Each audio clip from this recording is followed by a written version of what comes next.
When it comes to skeletal muscles, longer is stronger. And that's going to be the focus of our conversation today. But not because of the physiological, the little sarcomeres, I call it the magic, because I'm a mechanical mind. So the physiologists that teach you about sarcoplasmic reticulum, calcium, and all of that, that's some Harry Potter stuff. I trust them, but that's all cellular that I can't see. So this graph, there's twofold. One is the sarcomeres that are helping to produce tension in muscles. We know muscles can only pull, and we know that we send nerves to them, and some magical things happen to the actin and the myosin, and they try to pull more and more. You zap electricity to them. What I'm talking about is the inert properties of muscle, the rubber band-like properties of muscle.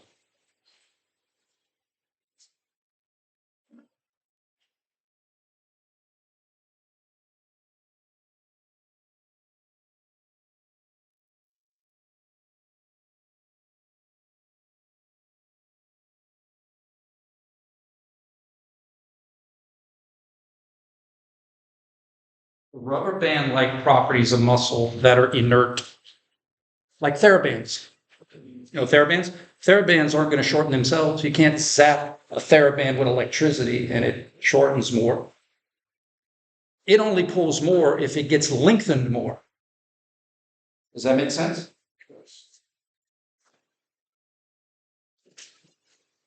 I'm sorry. No, it's not. I closed the door to try to get people's attention. It's distracted too.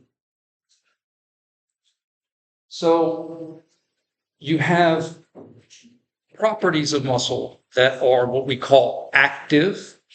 You zap it with electricity, it pulls more. And then passive, where they don't respond to electricity, but they respond to length, just like a rubber band would, just like a TheraBand would.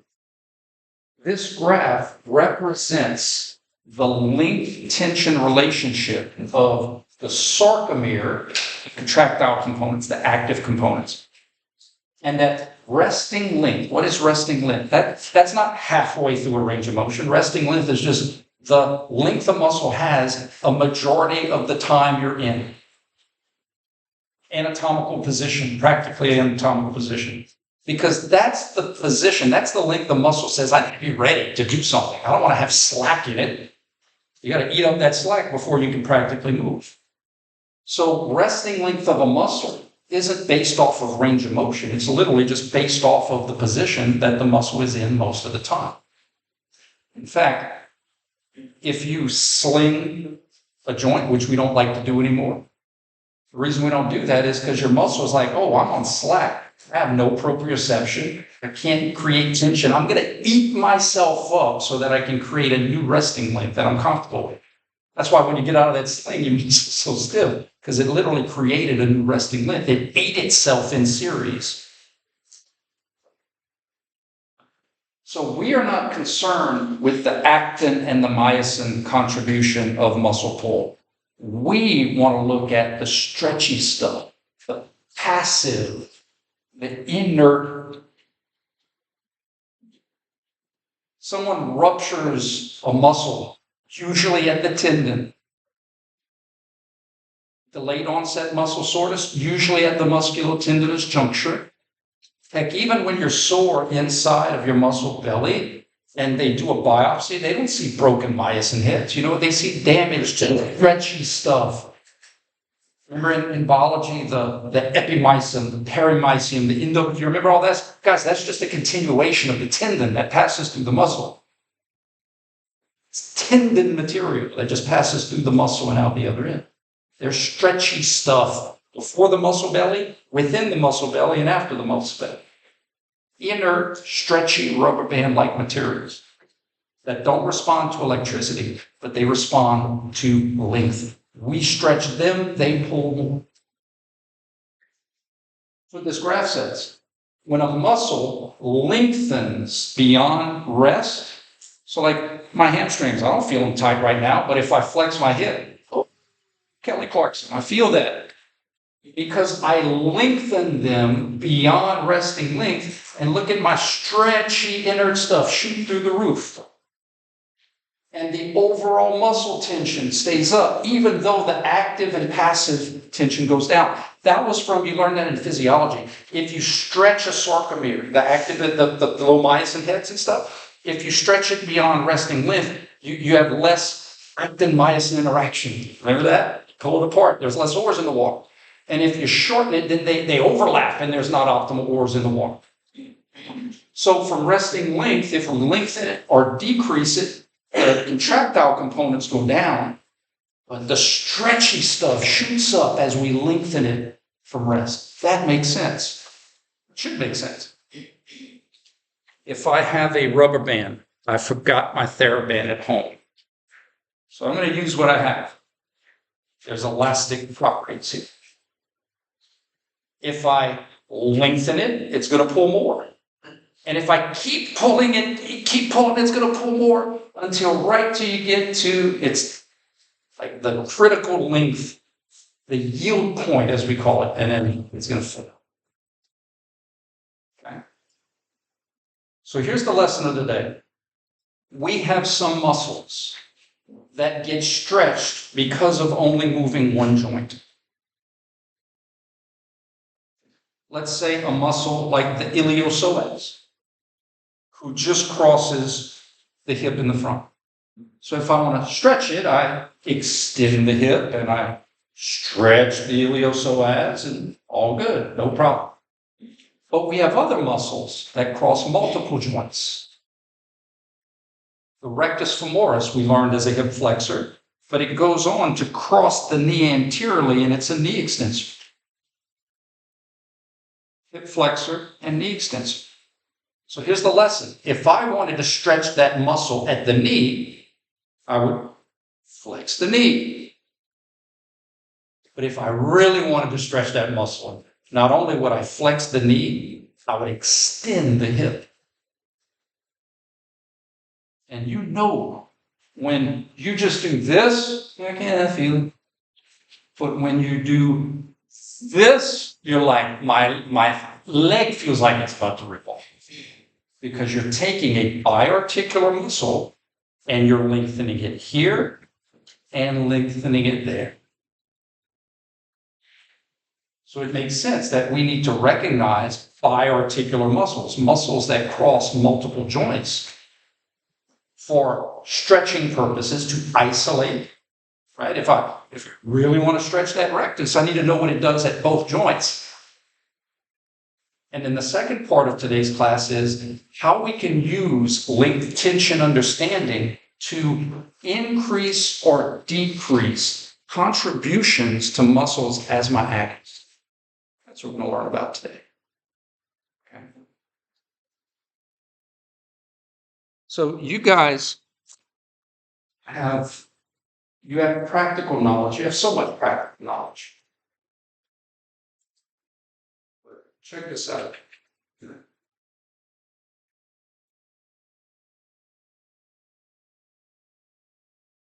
Visualize this scenario. You are, let's see.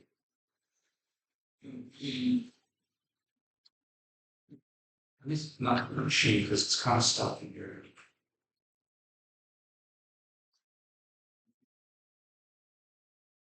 Oh, that's beautiful, Kimball. Google's like a box of chocolates.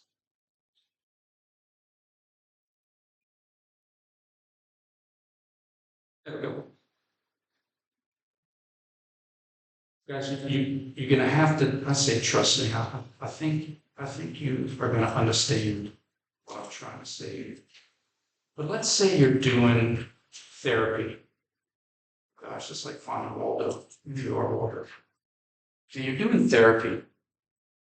And let me show the picture that I'm going to discuss in. So you have an ankle cuff, and the ankle cuff, gravity's trying to flex you. So we need muscles that are trying to extend. All good. I see extension concentric, I see flexion eccentric, but it's my extensors. In a video that I posted the other day, we learned who those muscles were. We have to go, instead of beyond the core, we got to go beyond the quad. You have your three vasti, medialis, lateralis, intermedius. Strawberry, then you have a sledgehammer that crosses into a hip that the others don't. No different than adductor gracilis. Well, that's weird. Why doesn't he get named adductor? Because he crosses into the knee, the others don't. There's precedent. What I want you to ask your body, which your body knows the physics. Let's say this lady was struggling with her last rep. She's in rehab. The muscles are just re-educated. I think you agree. If she's struggling to get that last rep, her instinct is going to be to lean back.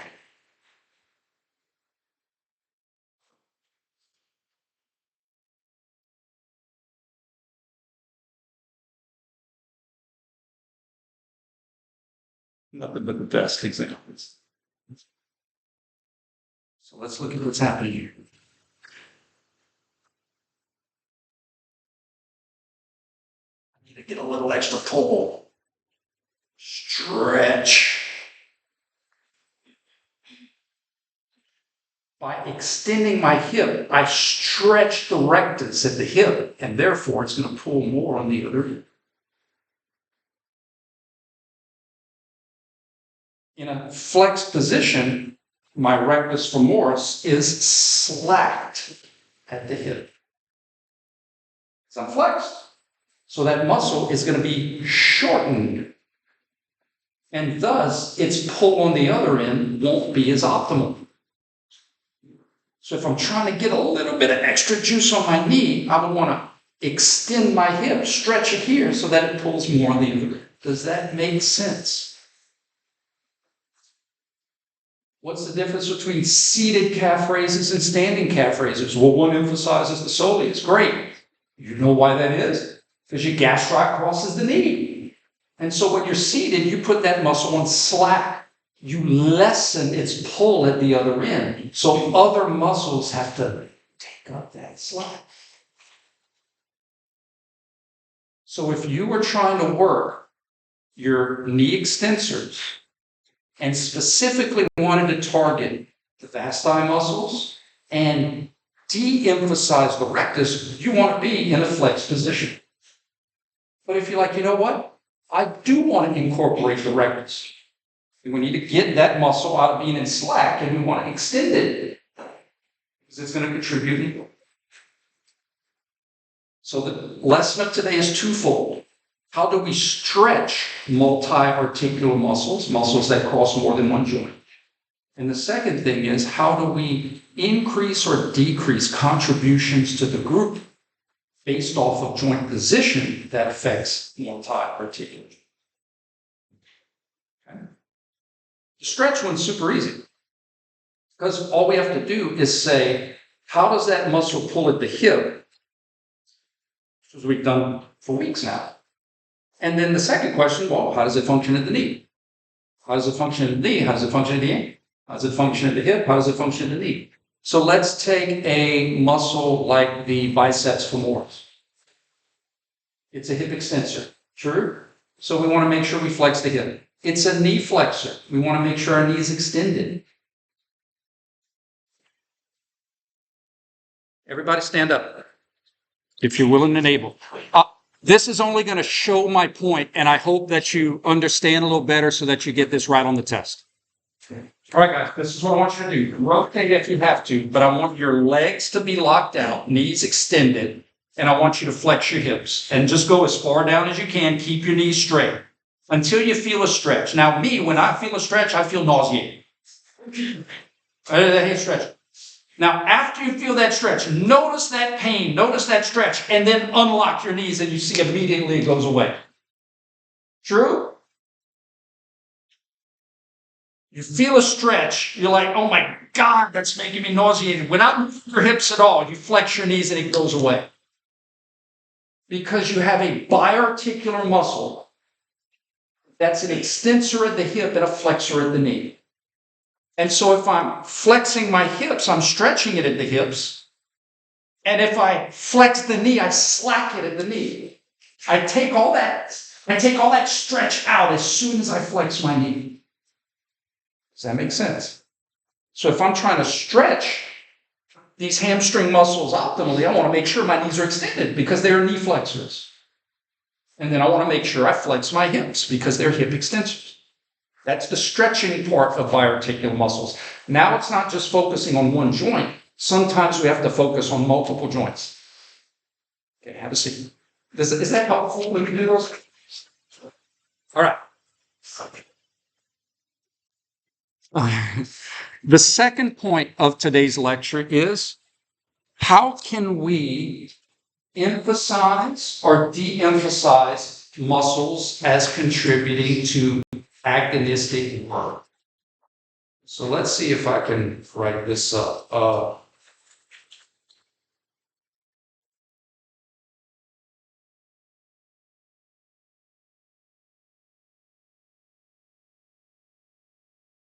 Let's analyze this one.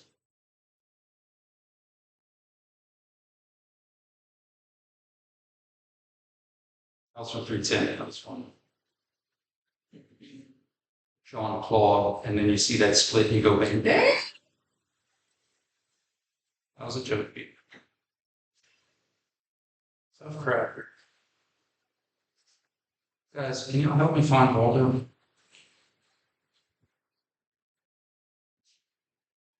Got it. All right. What agonist would be him? For the Lord, that church. What agonist would we be working at the hips?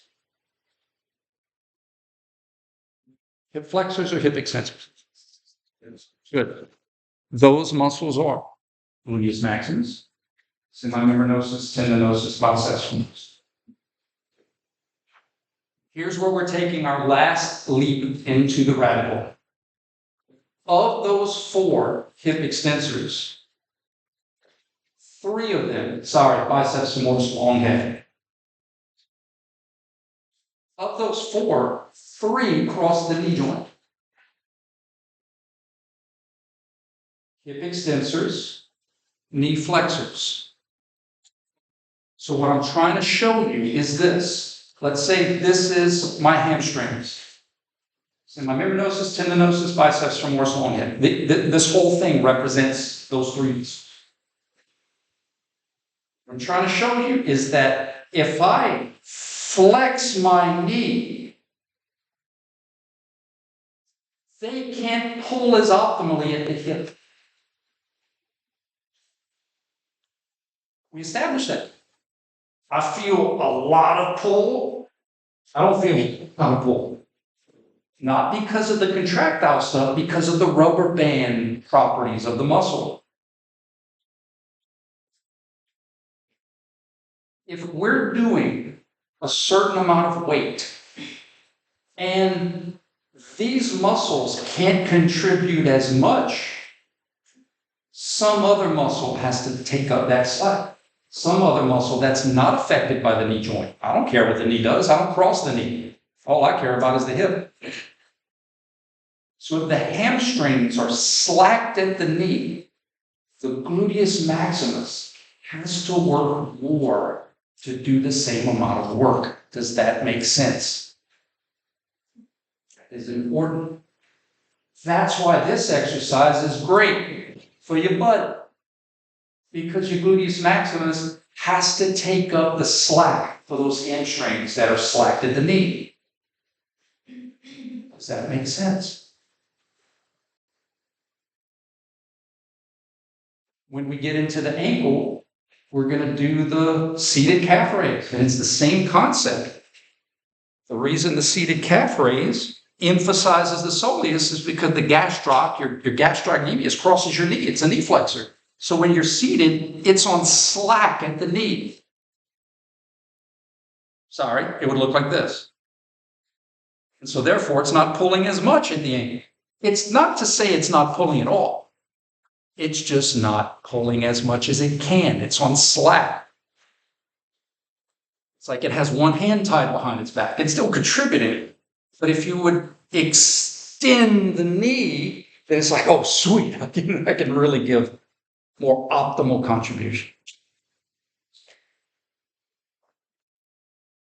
So on the test, things that I need you to be able to understand is why this exercise would emphasize our vasti glute and de-emphasize our rectus femoris because it's on slack at the hip. So the other knee extensors have to take up that slack and do a little bit more work. So like you ever heard of we're going to do some VMO stuff. You're working your vasti glute if your hip is flexed because the rectus femoris is on slack at the hip. That's really what it's.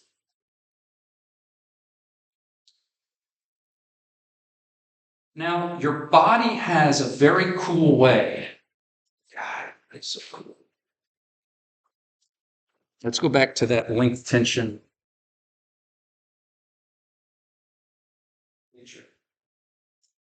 And guys, please, if you don't understand what I'm saying, it's not you. I need to do a better job of understanding.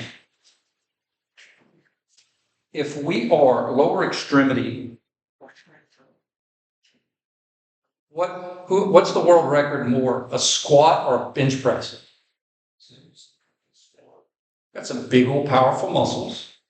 And we also have some unique tricks that we do in our lower extremity. Like you know what a hydraulic lift is, like a scissor lift? Okay. So we have some really neat things that we do in our lower extremity so that all the muscles can really help us so that we can get all the juice we can from all our muscles to help us push things up. So what I want you to take note of is that when somebody's doing a squat, these first examples of limb tension were uniaxial movements, just the knees, just the hips. But you guys know, like when we do something like a squat, it's multi-articular movements, right? We're moving hips and knees and ankles. So I want you to take note of this, and then I'm going to pull this up and we're going to use the chalkboard. But if you have our hamstrings, hip extensor, knee flexors, well, as I come up, I'm extending, I'm shortening at the hip, but I'm extending at the knee, and they're lengthening at the knee. In other words, on this multi-articular muscle, as I'm doing this functional task, moving multiple joints at the same time, my hamstrings are shortening at the hip, but they're lengthening at the knee. My rectus femoris is shortening at the hip, but it's lengthening at the knee. And it's shortening at the knee and lengthening at the hip. There's a reason for that and a strategy for that I'm going to explain to you. I just want you to take note of that. These multi-articular muscles, when they're working at multiple joints at a time, it's almost like that they're no longer hip, knee. It's I am ankle, knee, and hip all together. I'm going to explain how that works, but I just want you to know, as I come up and down from a squat, one end of the muscle is going to slack while the other end lengthens, and vice versa. The reason for that is so that we sacrifice length tension, we sacrifice stretch to make our active components stay. Resting length is where we have optimal actin-myosin interaction. What I'm trying to show you is that if I just move the knee or just move the hip, but if I move the hip and knee together, I slack one end while I lengthen the other end, the actin and myosin stay more optimally interacted to pull at the muscle. That's flipping cool. If I lengthen one end while stretching the other end, in essence, you do this and you keep the actin and myosin more optimally interactive while you're doing these heavy squats.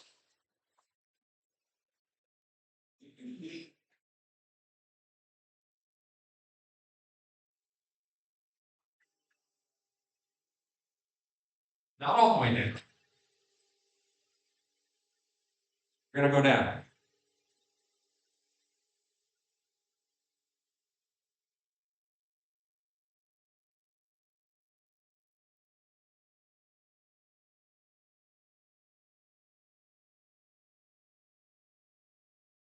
Perfectly drawn scale. It has a big old foot. Check this out. I know that if you're going up for a squat, your knees and hips have to move in sync. Because if you just move your hips, you're going to fall over. If you just move your knees, you're going to fall over. Your knees and hips have to cancel each other out so that you can keep your center of mass over your feet. We agree? So this and this have to move together. To a lesser extent, this is going to have some motion too. If I have my hamstrings that cross my hip and are pulling on my lower leg, just want you to visualize this. If these muscles are pulling this way, reaching over to that lower leg and saying, come here. By default, that pull is influencing this, this, and this all at the same time.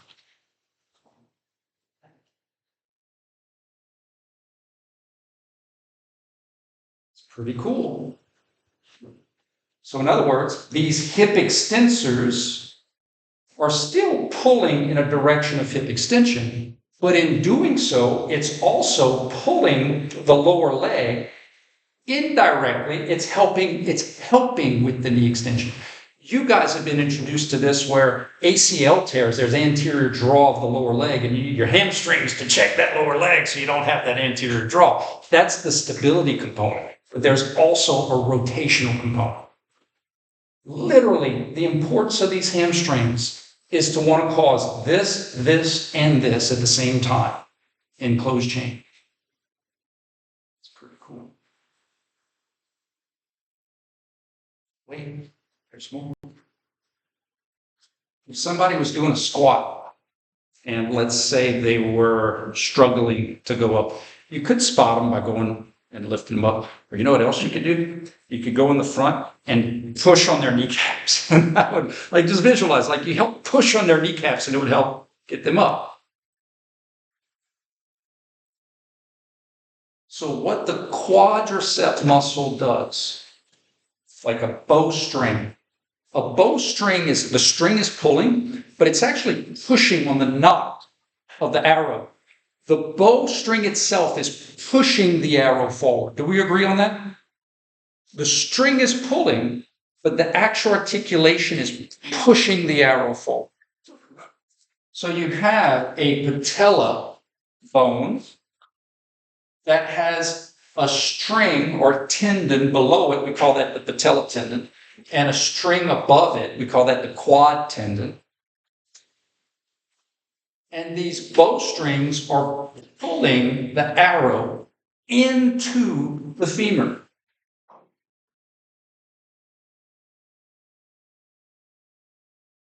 Take your hand, put it on your knee, and flex and extend. You feel some popping and some clicking. That's not supposed to be there. But wear and tear. This is your femoral condyle. This is your patella. And that bowstring literally pulls that patella into that femur. And you have grinding that happens in there because that patella is pushing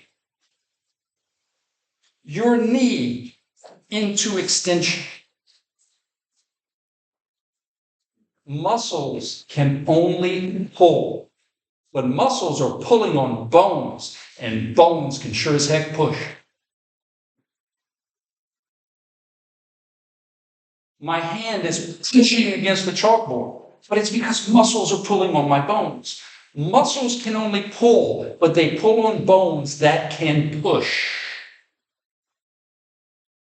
So you have muscles pulling on this patella, and that patella is driving itself into the femur and literally pushing your knee into extension. That's why there's so much wear and tear on your patellofemoral joint.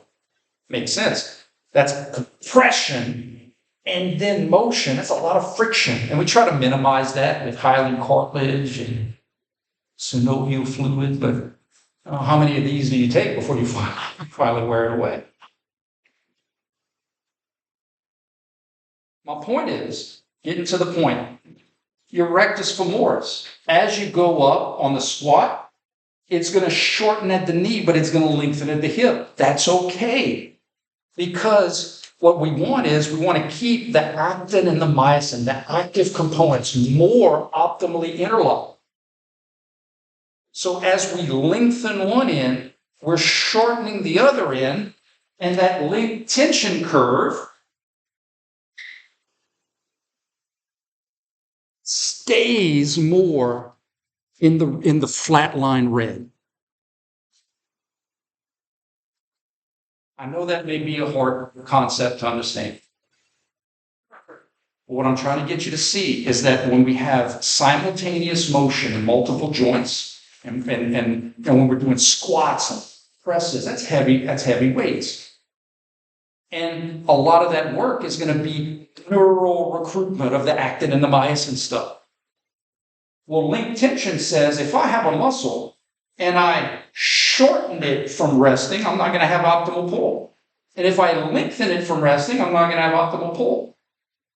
So what a biarticular muscle does is say, listen, while you're shortening on one end that would normally decrease your pull, I'm going to lengthen on the other end, and I'm going to cancel that out so that our actin and myosin can stay more optimal, so that we can produce more force throughout that range of motion. Yes, no, maybe so. So biarticular muscles are extremely important. Biarticular muscles, it makes sense, those are the ones most likely to get fatigued and be tired. Cramps, you know what cramps for? Not from electrolytes and not from you didn't eat a banana. It's from being tired. That's what cramping is. Exercise-associated muscle cramp is because you're tired. And when those muscles get put on slack, we'll go over that next week. We're going to talk about a Golgi tendon organ. Practically speaking, how many times at a high school football game you'll see a player go down with a cramp, right? Okay. And what do the trainers usually do? They go over there and they stretch it. So does the stretching automatically send the banana down to the muscle? No. It's about lengthening it, activating what we call a Golgi tendon organ to get reflex inhibition. But it's about the muscle being on slack. When you have nighttime cramps, you did a lot of work or exercise, and then you're in your bed and you're in a fetal position and that muscle's on slack, and that muscle's like, whoa, I don't know where I'm at. I want to create some tension so that I can have some proprioception here. And when you spasm, you stretch it out. When you stretch it, you activate the inhibition of the Golgi tendon. I'm going to teach you about that. But it's all similar. It's related. That it makes sense. If you have a biarticular muscle, that's twice as active it's going to be. Because it's got to do jobs it's got 2 jobs. Sometimes 3 jobs. Bicep has a job at the shoulder, a job at the elbow, and a job at the radial joint. It's a lot of jobs.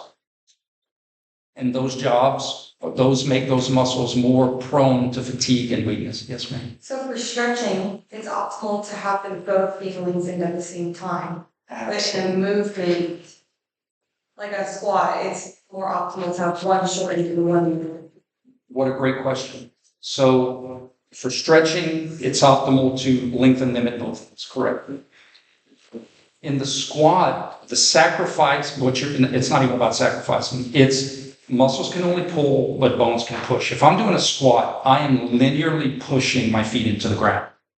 And I'm literally pushing my shoulder into a weight, or the weight is pushing out. I couldn't do 500-pound squat with just one joint, with just one muscle.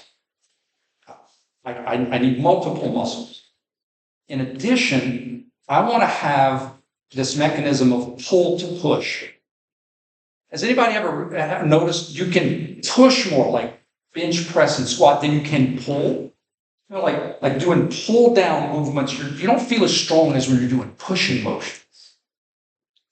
That mechanism, that when we're pushing things, muscles are pulling on bone and the bones can push on things. So it's easier to summit, shoulder, work with elbow to transfer all that force into a push. Knees work with hips and ankles to transfer all of that energy into a push. Versus if I was just doing a uniaxial joint, it would be, hey, only knee muscles transfer your energy into a pull and a push. But then we have torque. So in other words, as I do this, the moment gets further and further away, gets harder and harder and harder. If I keep my center of mass over my base of support, then I can push optimally using all the muscles in my hip, all the muscles in my knee, all the muscles in my ankle, and they can work as a functional team to create optimal push on the ground. My feet doesn't know or care who's helping. It's just, hey, dude, are you guys doing something to help me push on the ground? So one of the ways our body can maintain optimal actin and myosin reaction is this trick, is this technique. If I'm trying to do a full squat and I'm trying to recruit actin and myosin throughout a range of motion, I don't want there to be low, high, low. Like, I want actin and myosin to remain optimal as long as I can. And one of the tricks is if actin and myosin are optimal here, as I lengthen here by itself, ooh, I'm pulling actin away from myosin. If I slack from here, ooh, I'm overlapping actin and myosin. So one of the tricks these biarticular muscles do is say, okay, if we're going to squat and I want to try to get as much juice as possible, as I shorten here, I'm going to simultaneously lengthen there. And so the overall length of the muscle stays more optimal. That's the trick. And that's this picture? This helps to illustrate it, but we do have to use a little visual. This picture would only explain one muscle at one joint.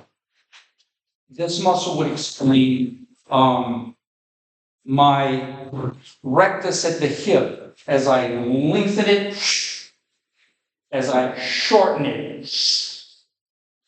But if we looked at this in a different way and said, let's look at the whole rectus in one picture and say, as I squat, the proximal crossing at the hip wants to lengthen and thus take the red down. But my distal crossing at the knee is shortening and thus compensating by bringing it back to the middle. So we're looking at two articulations overlapping each other and saying, as one crossing wants to do this, I have the other crossing want to do that, and they keep the actin and myosin functionally where it's on.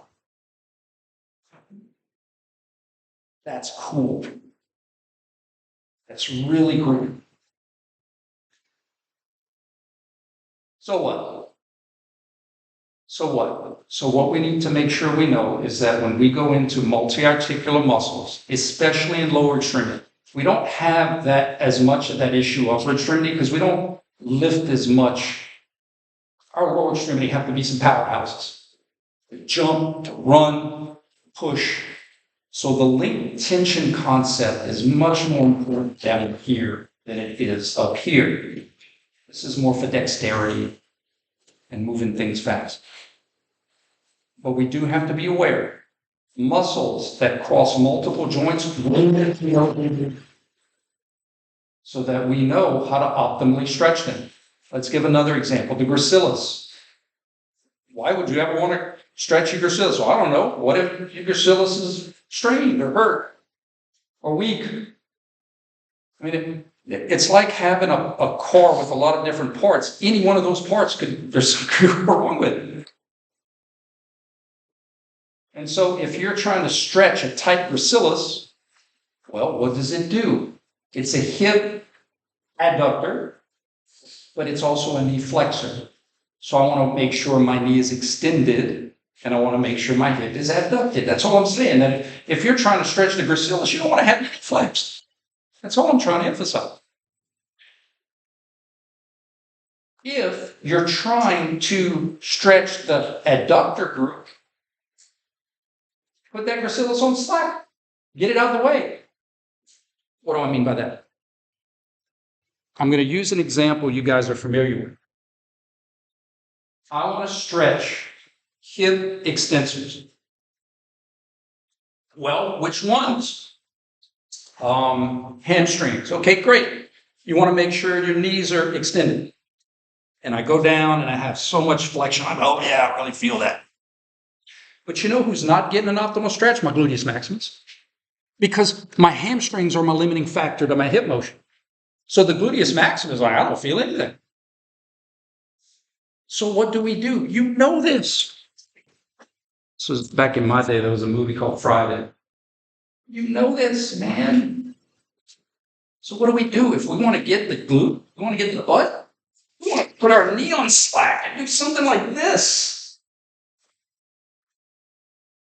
Slack them at the knee so they are not my limiting factor. If I didn't do that, I would only get this much hip flexion. Hamstrings, stretched. Gluteus maximus, unlock, put on slack so that I can go further. Now I feel it. Does that make sense? So these biarticular muscles might be a limiting factor for stretching uniarticular muscles. We need to be aware of that. If I'm trying to stretch my rectus or my there's other hip flexors, but this stretch would stretch other hip flexors like the rectus, iliopsoas. But if I wanted to optimize the rectus, I'm not going to do it here because my knee is extended.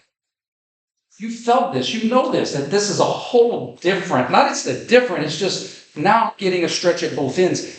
It literally feels like a muscle is about to rip off of my feet. But I can't get my hip as far out if my knee is flexed. I need to be aware of that. Hey, rectus, we took care of you. We stretched you at the knee, we stretched you at the hip. Now I'm going to slack you at the knee so that I can stretch other hip flexors. So I could get other muscles because I couldn't get this far back when you were flexed at the knee. It's a limiting factor. We need to be aware of those things. That's what's going to help us stretch independent muscles, help us emphasize in exercises, emphasizing certain muscles in an agonistic group because we're messing around and we're playing around, we're manipulating, we're being magicians, we're being chefs in a kitchen because we understand how biarticular muscles work. Cool? Was that a better explanation? It's a little weird. But weird is cool. Weird is cool. Any questions?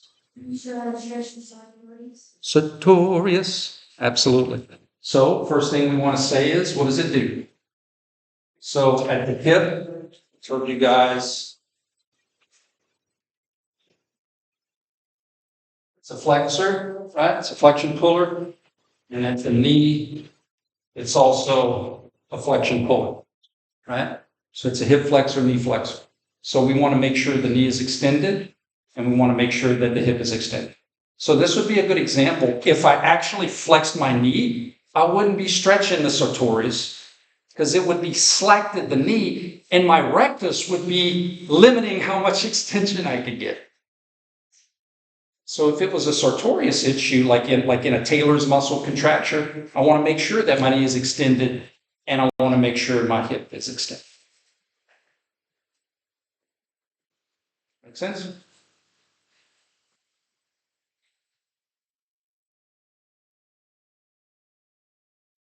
There's really nothing different except we're just looking at both ends of the muscle. That's all we're doing.